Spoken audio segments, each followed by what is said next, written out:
everybody. Today we are here with Ranen Miao. He is a former congressional debater, currently a student at WashU, and we're going to talk about a whole bunch of things today. So thanks for joining us, Ranen. Thank you for having me. So Ranen is a super awesome debater, and why don't we go ahead and get started by having you tell us a little bit about your debate experience, what kinds of tournaments you competed at, what are some things you learned, what was debate like for you?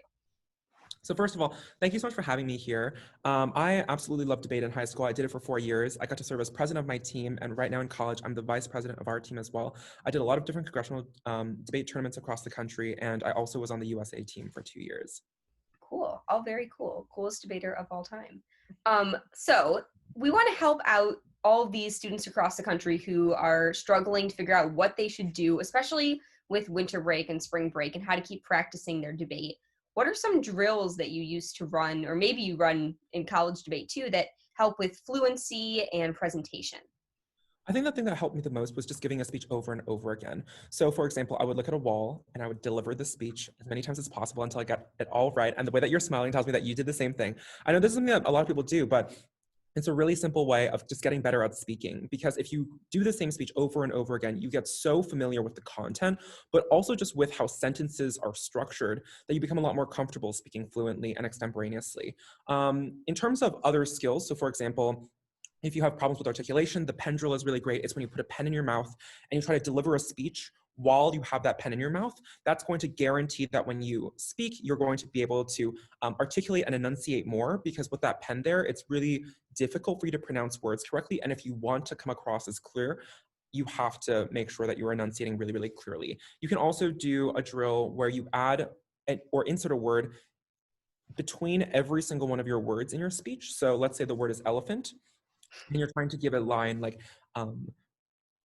where I'm really proud to affirm the legislation that's going to increase the minimum wage. You would say, I'm elephant, really elephant, proud elephant, to elephant, endorse elephant, the elephant, legislation elephant, that elephant, increases elephant, the elephant, minimum elephant, wage elephant.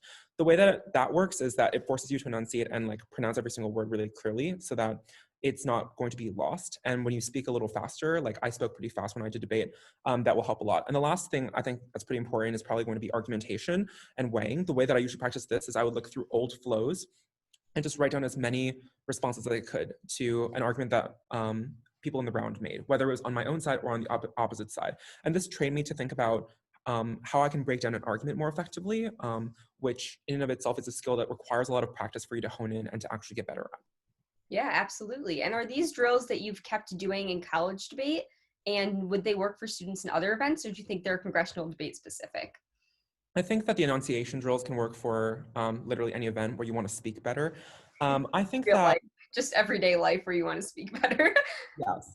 I think that, mm, I think most of those drills should be applicable to most debate events. I'm like thinking through it. I think there's like specific ways to prep better refutations in LD and PF. Like you write front lines, which I never really did. But in Congress, it was more extemporaneous in my opinion, which for me was really helpful. And in terms of college debate, I don't use any of these drills anymore, but I also just don't have consistent practices like I did in high school, which is why it's not as applicable. Cool. All right. This I think is really helpful to a lot of students I coach. They always want to know what someone told me that I thought was really helpful as a debater to get some new perspectives. So what is one piece of advice that was most helpful to you when you were debating in high school? I would definitely say something that my debate coach Jordy taught me. And it was after a tournament where I felt I did really poorly in finals because I had stuttered multiple times. And she basically looked me in the eyes and I was like panicking outside. I was like, oh, that was so bad. And she was like, look, nobody pays attention to the small mistakes as long as you just keep going. We are our own worst critics. Every single problem that you make, you are going to be like, oh my gosh, I messed up a word, I stumbled, I forgot an argument, all these different things that you think are the end of the world, literally nobody can tell. Everybody's just listening to you and they're trying to jot down notes and think about the previous speech and think about the next speech and the context of the round. No person is going to hear your speech and be like, at minute 2:13, you like stumbled over this word a tiny bit, right? Like nobody notices it. And the more I've gone through the debate, the more I've realized that this is true. Don't let yourself, don't let yourself, or don't trip yourself up when you feel like you've made a mistake, because truly other people are not realizing that. I think that's the most helpful advice I've ever gotten. Yeah, and I think a lot of times if debaters look at their ballots, you never actually got comments on those things either, even though you think they were the defining moments of your speech. Yeah. And if no one's commenting on it, it's because no one notices. So it's okay for you to notice and want to improve, but that doesn't mean that it was a bad round or a bad speech or anything like that. Yeah. I mean, I had a friend who did the opposite, and he stumbled a bit, and then he like swore in the middle of round, and I was like, don't do that next time. But when you do something like, like when you make it obvious that you think you screwed up, you are less confident when someone is evaluating your performance, and a judge will think to themselves like, I didn't catch anything, but clearly he did something wrong, right? And then they will have to try to rewind and look for faults that you've done. So just be as confident as possible. Just pretend that everything's gone right, because honestly, most of it probably has gone right. Yeah, and I think every round I've done well in, I was a little too confident in my arguments. And it always turned out okay, even if they weren't the strongest. And a lot of fake and real confidence, but fake confidence works just as well, quite honestly, can Yeah. go a way longer way than having the best rep of the entire round if you're going to freak out in the middle of it thinking that you had a stutter. Yeah. So, one of the things that we wanted to talk about was some things in inclusivity and the Glickson debate. And it's a little bit different being online because you don't have the people standing in front of the room kind of dominating the scene in a physical way, but that doesn't mean that the effects of clickiness and exclusive grouping in debate have gone away. What is your framework? How do you frame the problem of inclusivity at a high level of debate, not just inclusivity in who gets access to the event, but once you're in the event, who gets to participate and how? Yeah, well, I mean, definitely first off, I wish that I better understood like how limiting debate was. It's so expensive to go to these tournaments. It's so cost prohibitive. So many kids aren't able to get that access to resources, to coaching, to the opportunity to go to these debate tournaments. So just right off the bat, I think that's super important, and why I'm really glad to like be here talking about this for a free video, right? Yeah. Um, but after And over, just interrupt you. If you yeah, like this, there will be a lot of other debate advice on this channel that you don't have to pay for. Like the goal here is that anybody can access advice and feedback and learn how to do debate without having to pay for expensive programs and fancy coaches. So we have, me and Raiden have this shared goal, and I know that we've talked about it before, that debate should be accessible, and it's obviously unfortunate that it's not. So what can we do to make it a more accessible event and get people involved? And I don't know how the YouTube algorithm works, but there's a whole section just called debate skills on the channel, and that covers refutations, crystals, sponsors, things that you just need to know to do well in debate. And it's a barrier to entry if you don't. And we're trying to make that information as accessible to you as humanly possible. Okay, mhm. after I interrupted you. Yes, and I will throw in your shameless plug: like, comment, subscribe, boost the algorithm. But and thank you for that. Yes, that's super, super important, and that's why I love all the work that you do. Um, I think once you get into the event, you obviously will see cliques forming, right? Naturally, like people will have people that they mesh with more and people that they mesh with less, and that's valid. You are allowed to, like certain people, not like certain people. But what it becomes a problem is when there are only certain people who get access to what the docket is going to be, and only certain people get a voice in what will be debated, how it will be debated, and how the round will go. And that's not really what this format is about, right? Like Congress, the actual structure is founded upon democratic values, the idea that everyone has the ability to participate in the process. And I think congressional debate should be structured in the same way. So a lot of the problem with cliques, for example, manifests in group chats that exist that exclude certain students, right? And you roll your eyes because we have both been added to them. We have both been part of that culture. And there's been two kind of responses that we see from the NSD and from the broader debate community. There was one that's saying we should become more insular. We should prohibit all forms of communication before a round.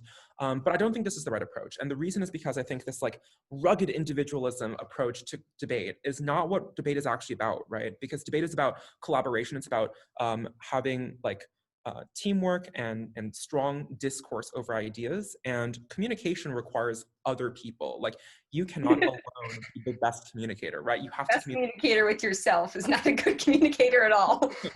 Basically, it's so important that you work with other people, and that's my opinion, right? And in Congress, like in real Congress, people work with one another. They learn how to politic, they learn how to lobby. So what I think should happen is that before a round, there should be facilitated conversation in these like group chats or email chains that the entire and that either like tournament directors can oversee or like students who are going to be judging on the tournament can oversee, right? And this will help ensure that there is equity and that there's communication with every single student. So when you register for a tournament, you're not just going to be putting your name and your information, but you'll also put like contact information that you would prefer so that all the students can come together and decide the docket together, and they can talk about the merits of every single docket, and every person will have a part in that decision making, right? So even if you don't necessarily decide on the docket, you can say like, here's my docket that I prefer. And the reason I prefer this is because I think this bill will bring us the most robust debate. Well, I think this bill doesn't necessarily offer it. This is so much better than 15 kids in a chamber of 25 who make their own little Facebook group chat, and they're just like, we're all good with this docket, right? Yeah, okay, cool. And then they And just outvote when they get there, right? exactly. Yeah, and all these, and the reason why I think this is so important, like the democratic part of setting the docket, is because I remember when I was a baby frosh, very, very, very, very long time ago. I feel so old now. 6 years when I was just this like baby freshman, and I went to a local tournament, like literally a local tournament, and my school just had me, like nobody else. So it was me, and then there was all these other kids who were all really connected on the circuit already. And they were all part of these two big schools in New Jersey. And they basically had all the connections, and my school was like totally irrelevant. And I went out to them and I was like, hey, like I really want to debate this bill about sex ed. I think it's really cool. And one of these like older like juniors or seniors is like, I think I could teach myself how to have sex. And they all like laughed at me, and I basically like left, and they set this docket without me, right? Which sucks. It sucks to feel like you are the person whose voice is not being heard, and it sucks to feel like people make fun of you for trying to bring up a really valid discussion. So for me, like it's really important that there is a real like democratic element to like the decision-making process, to how dockets are being set, and that there is a value placed on including every single person. The last thing I want to touch upon is the idea of different identities that are brought into the debate space that oftentimes are under talked about. And I think, I was an Asian debater, and I'm also gay. Sydney was a woman, right? Or is a woman. Still am.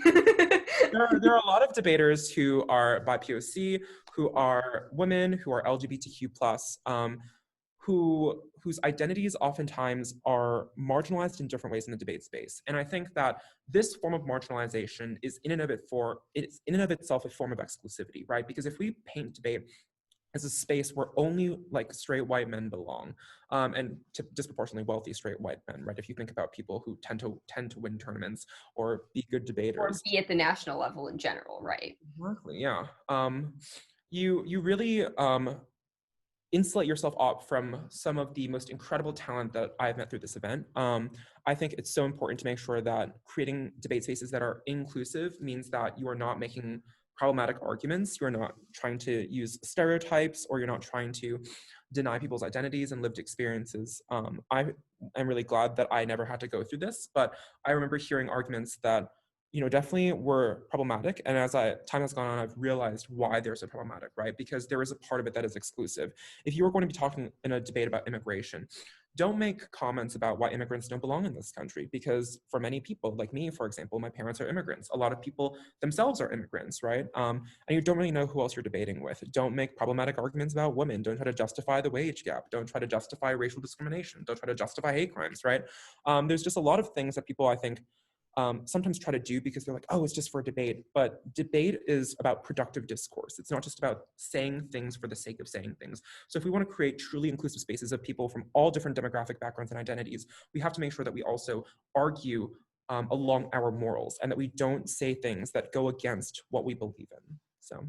Yeah, and that doesn't always mean you can't speak on the other side, because I know sometimes debaters feel like they have to compromise something morally or else they won't get chosen to speak, because we do get these debates that everyone agrees. Everyone in the room says, well, obviously we should do something about, the wage gap, or about abusive households and not being able to get children access to resources. And how do you go neg on that? I recently saw a bill that said we should fund research for Alzheimer's. And my students like, how do I argue against funding research for Alzheimer's? And when you don't have good inclusive groups making dockets, then it ends up there ends up being legislation that people feel like they can't debate because no one representing that group is there. And I know there was that TOC SEMS a couple years back. I think we were in the same chamber where we had the whole like sexual assault topic, and there were a lot of people in that room, and you don't know the experiences they've been through. And having chosen a topic that is so challenging for some people to talk about and excluding people with those experiences from that selection can cause a lot of harm in those rooms. So the more inclusive we can get group chats, is the extent that they still exist today, or different ways of corresponding before debate tournaments, the less likely you end up in those rounds where you feel there's personal barrier to talking about debates, because people won't choose those topics. If you have representation of that marginalized group, they're not going to choose to talk about something that is as objectively offensive or everyone agrees with. We can have a discourse and say we all like this. Let's not debate it and force someone to take that short end of the stick. Yeah. And that's another problem. A lot of times when you have just these selective debaters making dockets, they say, oh, well, some novice will just take they'll take the neg. It doesn't matter. And that novice then has to compromise something just to get a chance to speak, which is its own whole slew of problems that come from that. Yeah, absolutely. So you've talked a little bit about some systemic ways, like having group chats that are moderated or including students on email chains, and I think those are awesome. What do you think of the having limited bills per tournament where they just have, say, what are they, six, I guess no one does six, 9 prelims bills, 2 SEMS bills, and 2 finals bills to prevent there being any discrimination about who chooses dockets, because everybody doesn't get a choice? Yeah. Well, I think there's a lot of things that can happen to make debate more equitable. That's a huge question to tackle. Yeah. I mean, Fix all the problems in the world in the next I 10 know. minutes, Ranen. We'll absolutely not do that today, but I definitely think a great place to start is limiting the amount of bills that you have, and I think like encouraging and fostering cooperation, because I think there also is this like scarcity mindset, right? Which is that my prep has to be mine, and other people can have access to this information, because if they have access to this information, it disadvantages me in some way. When I think like in college, I've developed more and more this like mindset of abundance, right? The knowledge that we have is not finite, and collaboration allows us to learn a lot more through the activity, not just so that we can give a speech, but so that we can actually learn about a topic. I think the intent to learn makes you a better debater, because it means that you will retain the information that you talk about, and you'll genuinely care about it when you go up and debate, right? Like when I debated marijuana legislation, I didn't debate like a statistic that I had Googled the night before, but rather I debated the real stories of people that I had heard about. And that for me mattered a lot more, right? It humanized it, and it made it something that was interesting. So I don't think we should just limit ourselves there. I think we should have collaboration. I do agree that we should cap the amount of legislation. I think that makes sense. I think it's ridiculous for us to have like 50 pieces of legislation for prelims, because only schools that are well connected will ever be able to prep that, right? And not like a diss at anyone. Just I wouldn't be able to prep 50 bills for prelims. You need 200 people teams, like Stephen said, that it doesn't matter anymore. Exactly. So this is an interesting question. Uh-huh. How So obviously we want to debate these tough topics, right? We want to debate incarceration, we like mass incarceration. We want to debate things like racial justice or minimum wage. And there's always going to be missing voices in the room, especially because the group of debaters we have can never be super diverse due to the barriers just to being at a Harvard tournament, for example. So how do you approach taking debates that you can't represent the group, right? You're talking to a group that you don't have any personal investment in, and you want to speak on their behalf to get progress moving, right? To help the group of people, but you also, it's not really your place to speak on anyone else's behalf. And how did you tackle that as a debater? I think that's really interesting, and I think it's something that I think about all the time. I'm in student government at WashU, and one of the roles of being a student government leader is that you have to represent voices that you don't hold, or rather identities that you don't hold, right? How do you do that effectively? I think the first step of being a good ally is always to elevate the voices of the people who you're trying to advocate for, right? If you're in a position where you can speak about a certain issue, let's say racial justice, for example, don't try to be the don't try to replace the voice that you're supposed to represent, right? Like I have never gone into a debate about like the gender wage gap and then been like, if I was a woman, I would want because I'm not a woman, right? You cannot make that hypothetical. Like if I had experienced 20 years of systemic oppression under patriarchy in America, well, no, I never had that experience, right? But what I can say is like, um, cite women who have talked about different policies, right? Like for example, I believe there's a European prime minister who advocated for a policy that basically will criminalize companies if you don't reach full parity in the gender wage gap by I think like 2022, something like that. That's a policy introduced by a woman, supported by women in parliament, and then passed into law, right? That I can fully go up there and support, and then I can say this is not my own idea. This is an idea that other powerful, intelligent women have come up with, right? There's a lot of places where I feel like debaters try to insert themselves when it's not their place. And I think that it's better to uplift people's voices always as the first instinct. The second thing is to never speak about people in a derogatory way. So any type of identity should never be like stereotyped for the sake of argument. You should never say like entire groups of people, and generalize them as something, right? I even think this extends to, uh, this is a newer trend I've seen primarily this year, but our youth or like our Americans, our insert any community. And I have to keep reminding debaters, you have no ownership over this, even if you are part of the group, right? No one has ownership over people, and being a member of Congress doesn't make you like the head of the head of the people. Right? That's no Yeah. one's job. You're a voice for them, but they're not yours. It's no R. And even if you're saying R in this, as if you want to, I'm empathetic. They're my people. There's a difference between sharing and empathetic and having the voice in a room to speak with somebody versus like claiming that you represent X population in its entirety, which is, I mean, you're 15. It's not possible. Like even if you were 75, would be possible, but definitely not when you're 15. Oh, absolutely, yeah. Um, I think like being humble about that too is really important. And as I've grown, like there are things that I've said when I was a freshman or a sophomore that I regret because I think I tried to put myself into shoes that I don't fill and that I've never filled and will never fill, right? So I think it's good for us early on to identify like it's wrong for us to pretend that we know the lived experience of other people. The third thing I think is like doing a lot of learning, understanding things like racial bias, gender-based bias, homophobia, transphobia, and reading about that beyond just debate spheres, right? Because if somebody, pretends to be in a round, and I say pretend, right? Like somebody pretends to be a feminist in round, and then you leave that round and you make degrading comments about women. You're not a feminist, right? And it is wrong Right. for you And to. you shouldn't Oh, get points for it. exactly. You do not get woke points or bonus points because you said something in round, right? I think that being cognizant of that, being willing to listen to the experiences of people, like for example, one time a girl called me, I don't remember what she called me. It was in Harvard prelims, like I called like a really nasty name. And I told her afterwards, I was like, this made me really uncomfortable. And she like apologized to me.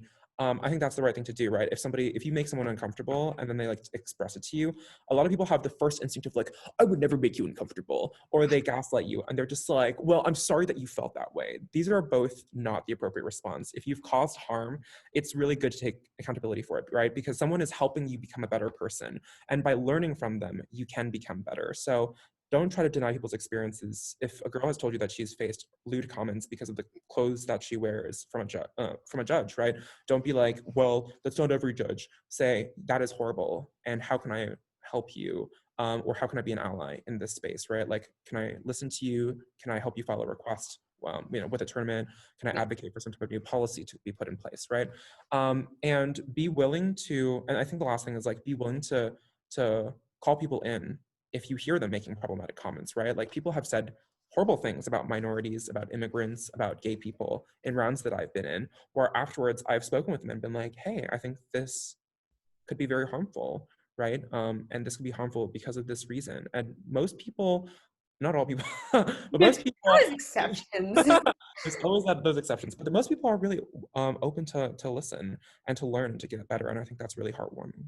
And you have to remember, and I always try to give myself a little grace for this, that it is extemporaneous speaking and people will say things they don't mean off script, right? And it's not what they're going for. And I think there's clear examples too where lines of rhetoric have one intention and they come out of your mouth and they don't really sound that way. And now you're standing there like, that was really insulting and I didn't mean it to be.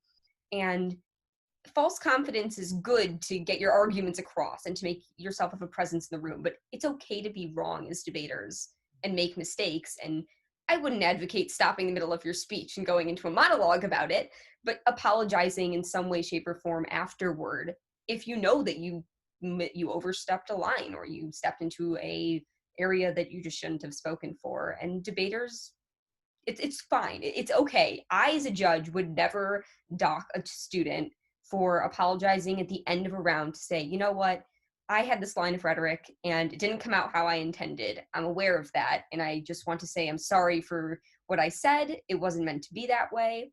And moving on. And I will give that person, I think, a lot of credit. It's not going to change your score because no one gets woke points. I mean, that's the end of the day. Nobody gets points for being a good person. Like, that's just the base assumption. But it is a good, right thing to do. Yeah. Um, I'm also curious. I Debate is obviously a liberal community, generally speaking. I mean, there's voices from every direction and aisle, but it's generally speaking liberal. And how do you feel about debaters who have a tendency to play into that for the sake of ranks and points, and regardless of their personal beliefs, but who play into arguments like diversity or inclusion arguments in bills because they know that that's going to score well with judges? What's your take on what debaters should do? And that's a pretty tough question, but what debaters should do? How do you weigh, well, I do want diversity, but I don't want to seem like I'm doing it just because I want to be the kid who proclaims diversity is good and get points for it. Well, first of all, I think you run into a big problem there where you don't come off as genuine. I don't know if anyone's read Obama's recent book where he said he read certain philosophers solely to appeal to women. But I think is a very interesting strategy and is very comparable, right? Because you're trying to pretend to be something that you're not, and you don't need to. Like, I have plenty of friends who are conservatives from the debate community. I think that they've been able to make remarkably strong arguments for certain positions that I don't hold personally, but which I deeply respect because of their ability to articulate that. And if you are trying to make opposing arguments, because that's all you could find statistics for, I would urge people to question, why could you only find data that supports one side of it? For example, I had a friend who told me that they know that marijuana is going to cause your brain to rot, but they argued that marijuana is good. And I was like, that's interesting. Why did you do that? And he was like, I couldn't find anything on the other side. And I was like, it's very interesting. Maybe we should explore that one. And Really. that's something like you can bring that up in debates, and debaters don't, I mean, you need data, please have data. But you can question data and methodologies and how data exists, why data exists like it does, and that is a way overlooked way to write speeches in cases. And if you can pull it off with clarity in 3 minutes, which can be tough depending on the topic, like that's a really strong analysis of a round. Why are we only talking about this perspective? What's missing? That's a great, especially neg, I find speech. Like it's basically an anti-solvency without having anyone saying this isn't solvent. It's just Yeah. everyone who thinks it works is missing something. Yes. This is not to say go, I am. Don't go rogue. Yes. This is also not to, so I think like two last things on this. The first thing is like saying that you can have different opinions does not mean that you can have horrendous opinions. And I classify horrendous opinions as like you believe in like neo-Nazism or like fascism or racism. Like if you endorse those philosophies, like we as a debate community cannot tolerate that. Like we cannot tolerate arguments about like the bell curve or like natural selection, right? For people of different races. That's just not acceptable. Things that are disproven and have no factual basis shouldn't have a basis in debates that are based on evidence. And Exactly. they never will have a basis. Exactly. Like people who have tried to convince me that like women's brains are smaller will automatically lose the round. Will automatically lose. I am 4'11", so my school must be tinier. Oh my gosh. I mean, I think like the broader point is just like for us to have a tolerant society, we must be intolerant of intolerance, right? So if somebody's perspective is about like why we should demonize a group of people based on their identity, we should not accept that. And I think like that's the only like right line I would draw. This last thing is about the use, I guess, or deployment of people of color, minorities in any way, right? For the sake of an argument. I think there's a lot of people who like who tokenize people in a way that I think is deeply problematic, where they'll say like, I brought up this argument about this group of people, so I can't be problematic. I don't think that's how it works, right? We need to make sure that when we're arguing, we genuinely care about the populations that we speak about. And if you're just using someone for diversity points, or you're trying to exploit someone's trauma for your trophy, really, really not a not acceptable and not ethical. And I think that was a lot of that was rhetoric right there that I just deployed. But Back in Congress. I tell students that you should want to help people. Like if you genuinely, even if you're not related to the community, you genuinely care, please care and have that voice in debate. But mhm, can you write an introduction with a real story of someone from that background that you found in an op-ed, right? Don't fake a story about an immigrant worker. Even if it sounds real, there are so many reasons you just should never do that, right? Is it a real life story of some individual? And can you bring their voice into the room? Or I'm trying to think of other good examples. Even even when you're refuting speaker, I mean, it's great when you have the life experience yourself. So you can say, I have lived this experience and here's why I care. And it's okay to refute those people with those lived experiences, but are you refuting them argumentatively or rhetorically? Because those rhetorical refutations are harmful to the room.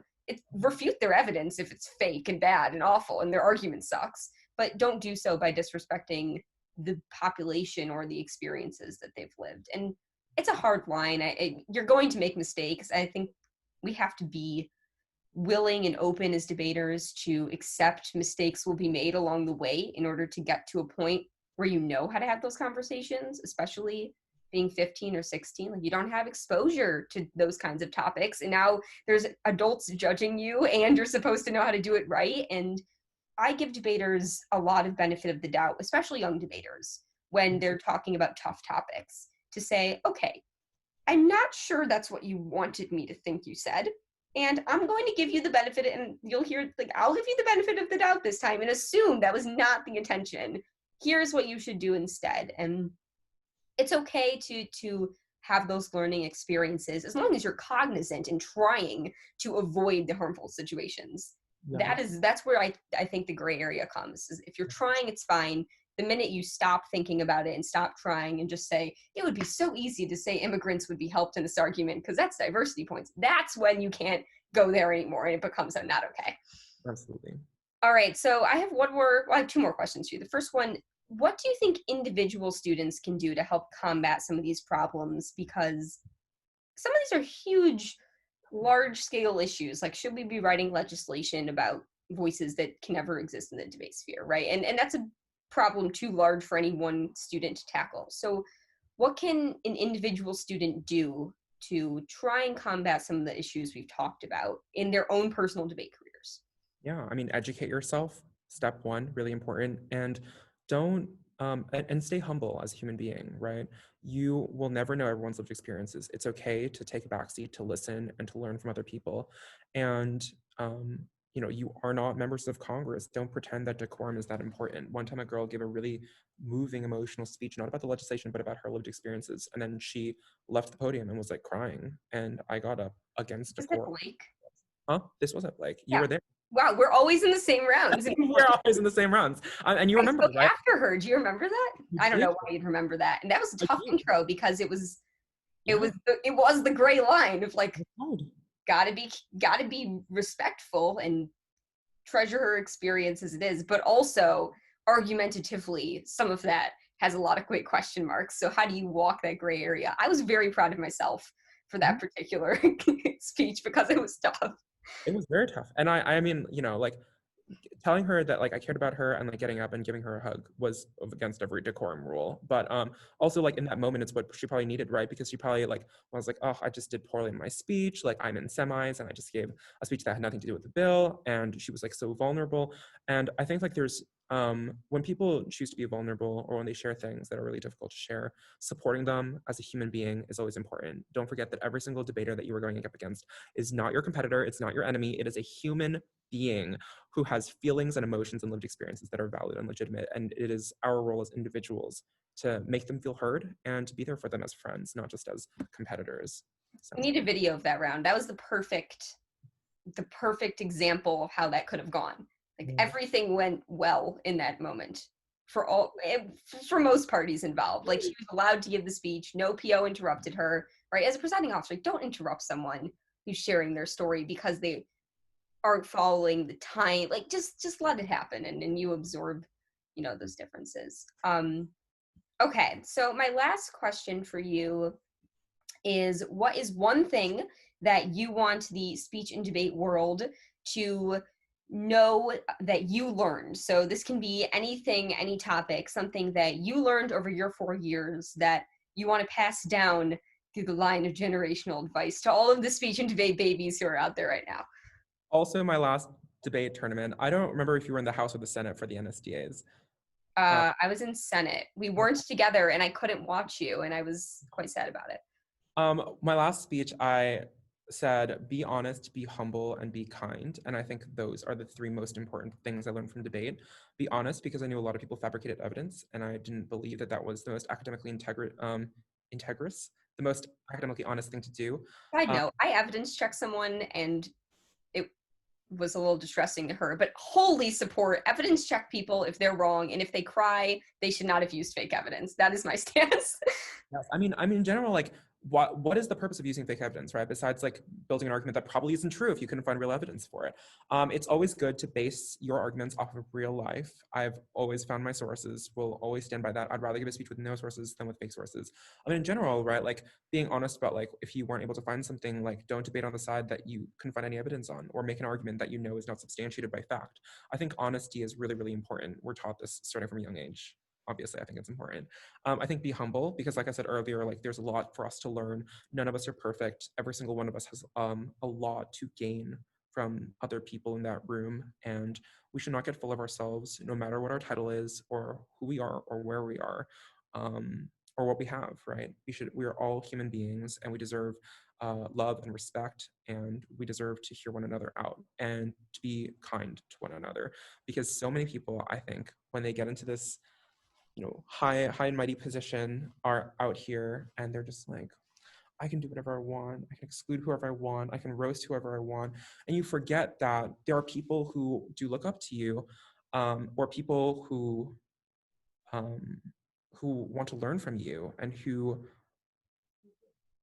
you serve as a role model for, right? Like, one of my deepest memories from debate is being a baby freshman, and there was a girl in my district who was ranked like #1 in the country, and I had never done debate before, and I like told her about like how good I thought she did, and she like laughed at me, and I felt really bad. It feels really bad to have people that you admire laugh at you, right, and tell you that you're not good.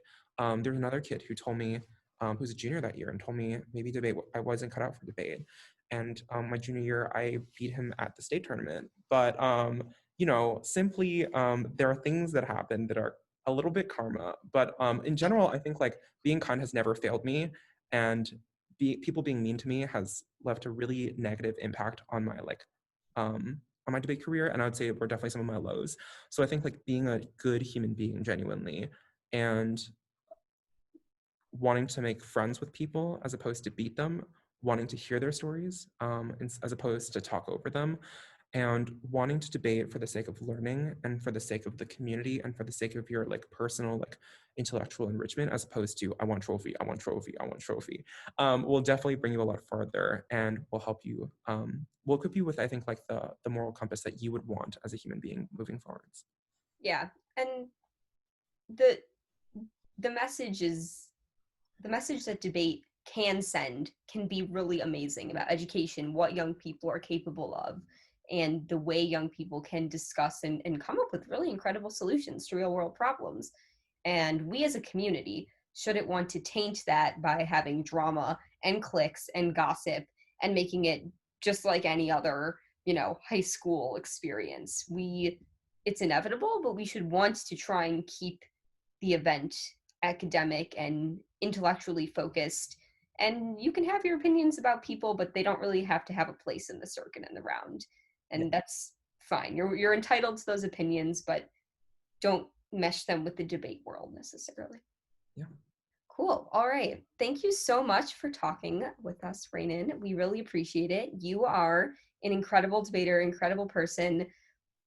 There's lots of accomplishments you could brag about, but you're humble, and so you don't. And I think that that's quite respectable. Thank you so much. And yeah, if you have questions for Ranen, you can leave them in the comments and I can bother him with them if you guys want. And maybe he'll appear again one day answering a whole bunch of questions. Or you can email me if you ranenmiao@woostel.edu. Yeah, And email Ranen. He'll get lots of emails and he can answer lots of questions. All right. Thank you so much, Ranen. yes, thank you so much, Sydney. Bye, everyone.